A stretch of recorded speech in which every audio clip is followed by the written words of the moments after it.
میرے بہت سے دوستوں کا اصرار ہے کہ میں منشیات کے مقدمے پر بھی لیکچر دوں، کیونکہ میں نے اس سے پہلے 302 کے مقدمے پہ لیکچر دیا، کیسے لڑنا ہے، کیسے اس کی بیل لانی اور کیسے ٹرائل کرنا ہے۔ تو دوستو آج ہم CNSA کا کیس یعنی منشیات کے کیس پہ بات کریں گے۔ تو دوستو بات کرنے سے پہلے میں عرض کر دوں کہ میرے کئی دوست کہتے ہیں کہ آپ کی رفتار وہ سلو ہوتی ہے، ٹائم بہت کنزیوم ہوتا ہے۔ میرے ایک دوست ہیں ملک عابد بھچر صاحب، جو کہ ایڈوکیٹ ہیں اور UK سے پڑھے ہوئے ہیں اور بڑے قابل انسان ہیں۔ مجھے کہہ رہے تھے کہ میں نے 302 والا آپ کا لیکچر سنا، تو یہ سجیشن دیتا ہوں کہ آپ تیز بولیں۔ تو دوستو تیز بولنے کا جہاں تک مسئلہ ہے، سوچ کے ہی بولنا ہوتا ہے اور یہ علمی باتیں، اس لیے آپ تھوڑا سا مجھے برداشت کر لیا کریں اور تھوڑا سا ٹائم میرے لیے نکال لیا کریں۔ میں آپ سب کا بہت شکر گزار ہوں کہ آپ مجھے سنتے ہیں اور میری بات کو وزن دیتے ہیں۔ دوستو جب بھی آپ کے پاس منشیات کا کیس آئے گا تو سب سے پہلے آپ کے پاس FIR آئے گی۔ اب دوستو FIR پڑھ کے آپ نے دیکھنا ہوتا ہے کہ مقدمہ کتنا کمزور ہے یا کتنا مضبوط ہے، ضمانت کب ہو سکتی ہے، کب لگانی چاہیے۔ تو دوستو سب سے پہلے میں آپ کو FIR کی طرف لے کے چلتا ہوں۔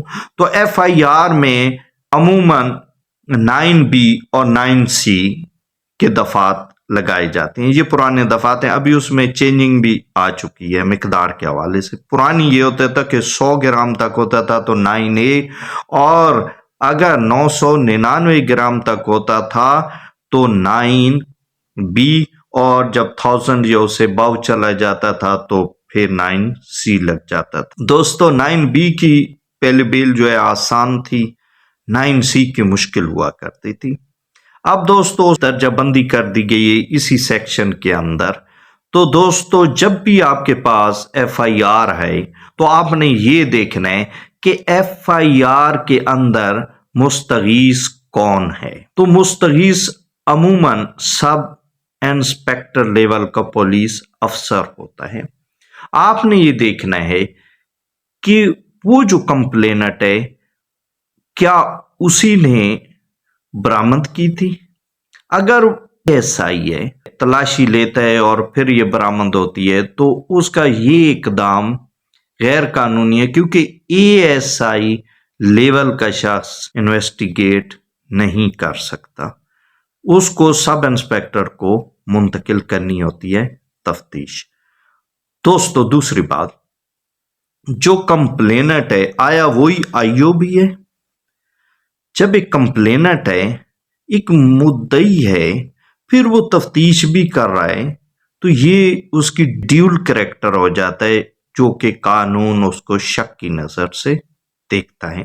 تو آپ نے دیکھنا کون مستغیث ہے اور آیا وہ IO بھی ہے، یعنی تفتیشی افسر بھی ہے۔ ہم IO سے کہتے ہیں جو مقدمے کی تفتیش کرتا ہے، جو 161 کے بیانات لکھتا ہے، جو نقشہ موقع بناتا ہے، جو فردات تیار کرتا ہے، جو 161 کے بیانات لکھتا ہے اور اس کے بعد وہ چالان سبمٹ کرتا ہے۔ تو دوستو یہ چیز آپ نے دیکھنی ہے۔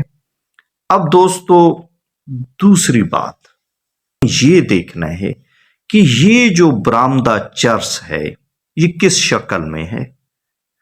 یہ ٹکڑیوں کی شکل میں ہے، گردہ شکل میں ہے، یا خالص چرس ہے، یا دوستو یہ دیکھنا ہے کہ وہ لتر کی شکل میں ہے۔ لت ٹکڑا ہو ایسے لمبا سا، اس کو لتر بولتے ہیں۔ تو دوستو یہ بھی آپ نے دیکھنا ہے کہ کتنی ٹکڑیاں لکھی ہوئی ہیں یا کتنے لتر لکھے ہوئے ہیں۔ اور دوستو یہ بات آپ کو ٹرائل میں بتاؤں گا کہ یہ چیزیں کیوں دیکھنی ضروری ہیں، کہ شیپ آف دا چرس یہ دیکھنا کیوں ضروری ہے۔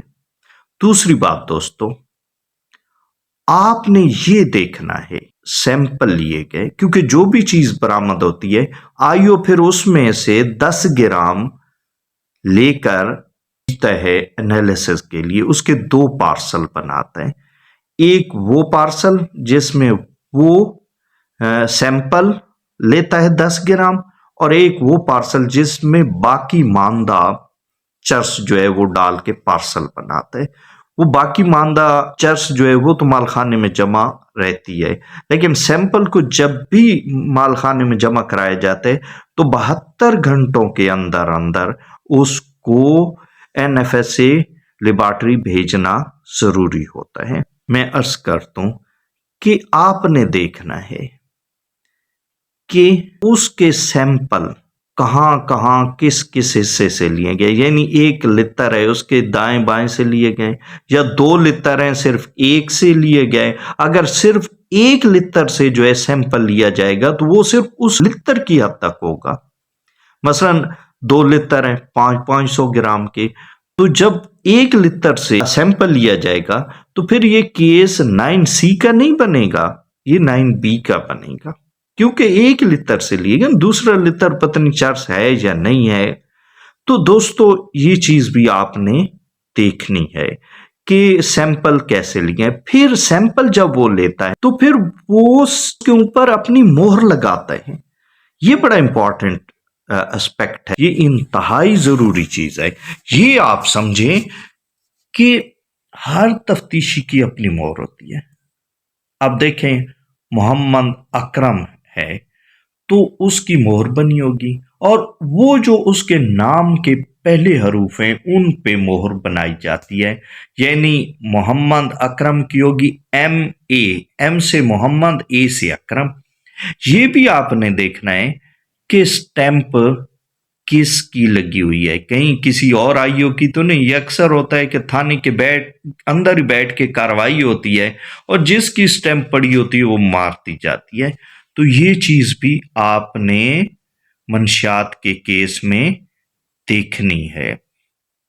تو دوستو پھر آپ نے دیکھنا ہے کہ جو برآمدگی ہوئی ہے وہ ایکسکلوسیو ہوئی ہے، ایکسکلوسیو پوزیشن سے ہوئی ہے، یا کسی عام جگہ سے ہوئی ہے جہاں پہ لوگوں کی رسائی تھی۔